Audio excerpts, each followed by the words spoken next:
ನಮಸ್ಕಾರ ಸ್ನೇಹಿತರೆ, ನಾನು ನಿಮ್ಮ ಮನೋವೈದ್ಯ ಡಾಕ್ಟರ್ ವಿನೋದ್ ಕುಲಕರ್ಣಿ.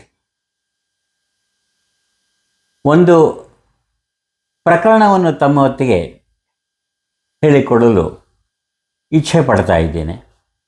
ಸುಮಾರು 3-4 ವರ್ಷಗಳ ಹಿಂದಿನ ಒಂದು ಘಟನೆ. ಒಂದು ಸಿಖ್ ಸಮುದಾಯಕ್ಕೆ ಸೇರಿದ ಒಂದು 24ರಿಂದ 25 ವರ್ಷದ ಯುವಕ ಅವನನ್ನು ನಮ್ಮ ಬಳಿ ಕರೆದುಕೊಂಡು ಬಂದಿದ್ದ. ಅವನ ಸಂಬಂಧಿಕರ ತಂದೆ ತಾಯಂದಿರ ಒಂದೇ ಒಂದು ಕಂಪ್ಲೇಂಟ್ ಅಂದರೆ, ಸರ್ ನೋಡಿ, ಈ ಹುಡುಗ ತುಂಬ ಬ್ರಿಲಿಯಂಟ್, ತುಂಬ ಇಂಟೆಲಿಜೆಂಟ್, ಎಂಜಿನಿಯರಿಂಗ್ ಪದವಿ ಮುಗಿಸಿದ್ದಾನೆ, ಕೆನಡಾ ದೇಶಕ್ಕೆ ಹೋಗಬೇಕಂತ ಅಂತಿದ್ದಾನೆ. ನಮ್ಮ ಸಿಖ್ ಸಮುದಾಯದ ಜನರು ವ್ಯಾಂಕೋವರ್ನಲ್ಲಿ, ಕೆನಡಾದಲ್ಲಿ ಬಹಳಷ್ಟು ಬೃಹತ್ ಸಂಖ್ಯೆಯಲ್ಲಿದ್ದಾರೆ.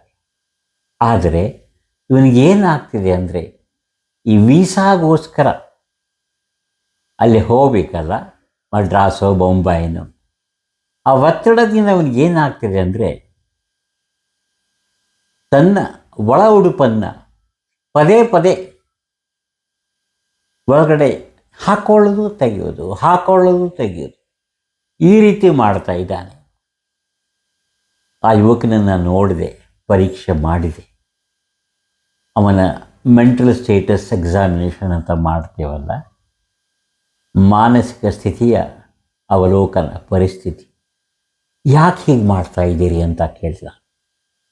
ಆ ಹುಡುಗ ಪಾಪ ಅಮಾಯಕ, ಅಷ್ಟೇ ಬುದ್ಧಿವಂತ, ನನ್ನ ಹತ್ರ ಹೇಳ್ದ.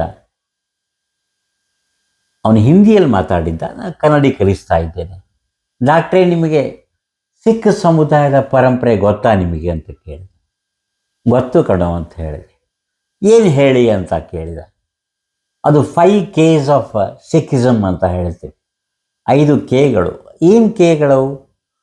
ಕೇಶ್, ಕಂಗನ್, ಕಡಾಯ್, ಕಿರ್ಪನ್, ಕಚ್. ಕೇಶ್ ಅಂದರೆ ಕೂದಲು, ಅವ್ರ ಕೂದಲ ಬಿಡಬೇಕು, ಕೂದಲ ಬಪ್ಪವಾಗಿ ಓರಣವಾಗಿ ಇಟ್ಕೊಳ್ಬೇಕು ಕಂಗನ್ನಿಂದ. ಕಂಗನ್ ಅಂದರೆ ಹಣಿಗೆ. ಕಡಾಯಿ, ಕೈಯಲ್ಲಿ ಯಾವತ್ತೂ ನೋಡಿ, ಅವರು ಯಾವುದೇ ಸಿಖ್ ಸಮುದಾಯದ ಪುರುಷನ್ ನೋಡಿ ಕಡಾಯಿ ಹಾಕ್ಕೊಂಡಿರ್ತಾರೆ. ಕಿರ್ಪನ್, ಒಂದು ಚೂರಿ ಇಟ್ಕೊಂಡಿರ್ತಾರೆ. ಕಚ್ ಅಂದರೆ ಒಳ ಉಡುಪು. ಅವನು ಹೇಳ್ತಾ ಇದ್ದ, ನಾನು ಇದನ್ನು ನನ್ನ ಧರ್ಮನ ಪಾಲನೆ ಮಾಡಲಿಕ್ಕೆ ಬೇಕು ಡಾಕ್ಟ್ರೆ, ಆದ್ದರಿಂದ ಈ ಒಳ ಉಡುಪನ್ನು ಏನು ಮಾಡ್ತೀನಿ, ನಾನು ಪದೇ ಪದೇ ಹಾಕ್ಕೊಳ್ಳೋದು ತೆಗೆಯೋದು ಮಾಡ್ತಾ ಇದ್ದೇನೆ. ನನಗೆ ಬಹಳ ಸಮಯ ಹಿಡಿಯಲಿಲ್ಲ. ಇದೊಂಥರ ಆಬ್ಸೆಸಿವ್ ಕಂಪಲ್ಸಿವ್ ಡಿಸಾರ್ಡರ್ ಅಂತ ಒಂದು ರೋಗ ನಿದಾನ ಮಾಡಲು, OCD ಅಂತ ಹೇಳ್ತೇವೆ ಸ್ನೇಹಿತರೆ ಅದಕ್ಕೆ. ಆ ಕಾಯಿಲೆಯಲ್ಲಿ ಒಂದೇ ವಿಚಾರ ಪದೇ ಪದೇ ಬರ್ತಾ ಇರ್ತದೆ. ಅವನು ಏನು ಮಾಡ್ತಾ ಇದ್ದ, ಒಳ ಉಡುಪು ಹಾಕ್ಕೊಳ್ಳೋದು ತೆಗೆಯೋದು ಎಷ್ಟು ಸರ್ತಿ ಬೆಸ ಸಂಖ್ಯೆಯಿಂದ ಮಾಡ್ತಾ ಇದ್ದ. 1 ಬಾರಿ, 3 ಬಾರಿ, 7 ಬಾರಿ, 9 ಬಾರಿ, ಹೀಗೆ ಬರೀ ಇಷ್ಟಕ್ಕೆ ಸೀಮಿತ ಆಗಿದ್ದರೆ ಪ್ರಾಯಶಃ ಅವನನ್ನು ನನ್ನ ಬಳಿ ಕರ್ಕೊಂಡು ಬರ್ತಿರಲಿಲ್ಲ. ಅವನು ದಿನಂಪ್ರತಿ ಗಂಟೆಗಟ್ಟಲೆ 1011, 2023 ಈ ತರಹ ಅಷ್ಟು ಸಲ ಅವನು ಒಳ ಉಡುಪನ್ನು ಹೊರಗಡೆ ಹಾಕೋದು ತೆಗೆದು ಮಾಡಿದರೆ ಮಾತ್ರ ಅವನಿಗೆ ಸಮಾಧಾನ ಆಗ್ತಿತ್ತು. ಇದಕ್ಕೆ ಅಬ್ಸೆಸಿವ್ ಕಂಪಲ್ಸಿವ್ ಡಿಸಾರ್ಡರ್ ಅಂತ ಹೇಳ್ತೀವಿ.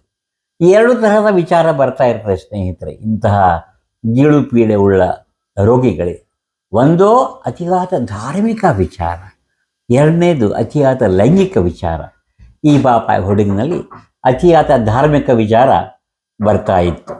ಅದಕ್ಕೆ ಅಬ್ಸೆಸಿವ್ ಐಡಿಯಾಸ್ ಅಂತ ನಾವು ಹೇಳ್ತೇವೆ. ಅದನ್ನು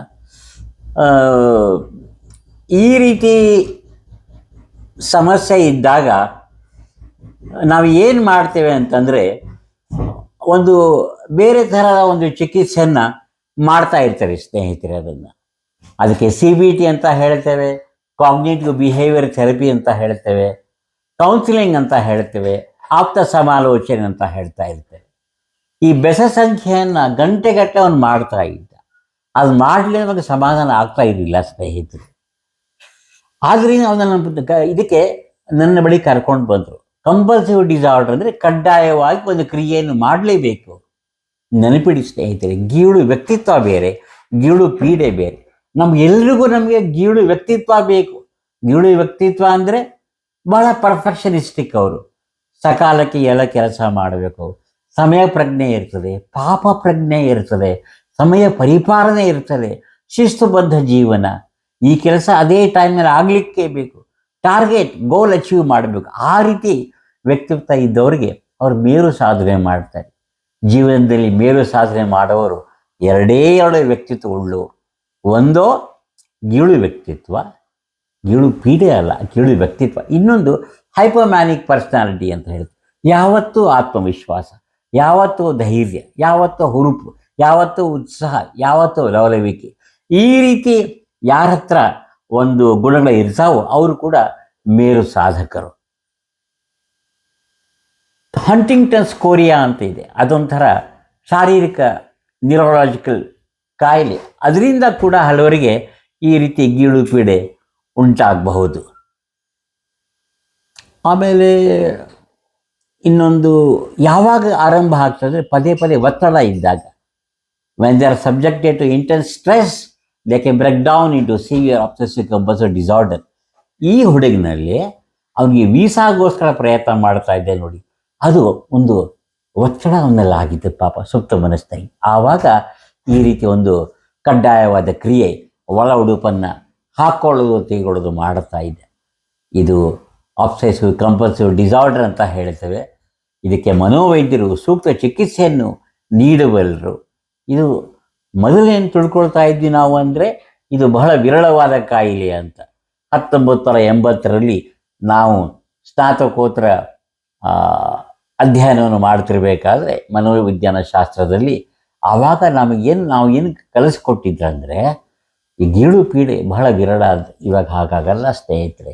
ಇದು ನಮಗೆ ಆತಂಕ, ಖಿನ್ನತೆ ಎಷ್ಟು ಸಾಮಾನ್ಯವೋ ಹಾಗೆ ಕೂಡ ಈ OCD ಕಾಯಿಲೆ ಅಷ್ಟೇ ಸಾಮಾನ್ಯವಾಗಿ ಕಂಡು ಬರ್ತದೆ.